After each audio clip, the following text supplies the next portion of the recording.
देशभरातील वाहतूकदारांनी केंद्र सरकारने केलेल्या कायद्याविरोधात संप पुकारला। या संपाचा फटका अनेक ठिकाणी बसतोय। ज्या ठिकाणी आपण पाहतोय की कालपासून अनेक पेट्रोल पंपावरती गर्दी होती, पेट्रोल नव्हतं असाही एक चित्र निर्माण करण्यात येत होतं। तर दुसरीकडे या वाहतूक संपाचा फटका जो आहे तो मार्केट यार्डवर पण बसलेला आहे। मी पुण्यातील मार्केट यार्डमध्ये आहे सध्या। या ठिकाणी आपण पाहतोय की राज्यातील विविध भागातून वाहतूक व्यवस्था करून या ठिकाणी भाजीपाला आणला जातो।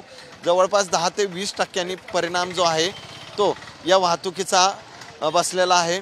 या ठिकाणी आपण पाहतो की दररोज या ठिकाणी 1100 ते 1200 गाड्यांची आवक असते, ती आता आवक कमी होऊन 900 गाड्यांवर आलेले आहे। त्यामुळे याचा फटका जो वाहतूकदारांनी जो संप केलेला आहे त्याचा फटका मार्केट यार्डवरही पडलेला आहे। साहजिकच जे भाज्यांचे दर आहेत तेही वाढलेले आहेत, त्यामुळे वाहतूकदारांनी जो संप पुकारलेला आहे त्याचा फटका आता हळूहळू लोकांच्या जीवनमानावर पडलेला आहे।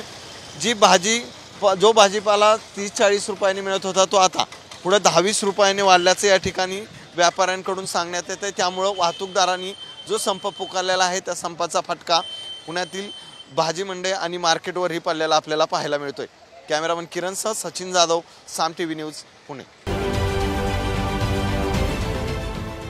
देश विदेशातील प्रत्येक घडामोडींचे लाईव्ह अपडेट मिळवण्यासाठी आता साम टीव्हीच्या सर्व सोशल मीडिया प्लॅटफॉर्मला लाईक, फॉलो आणि सबस्क्राईब करा।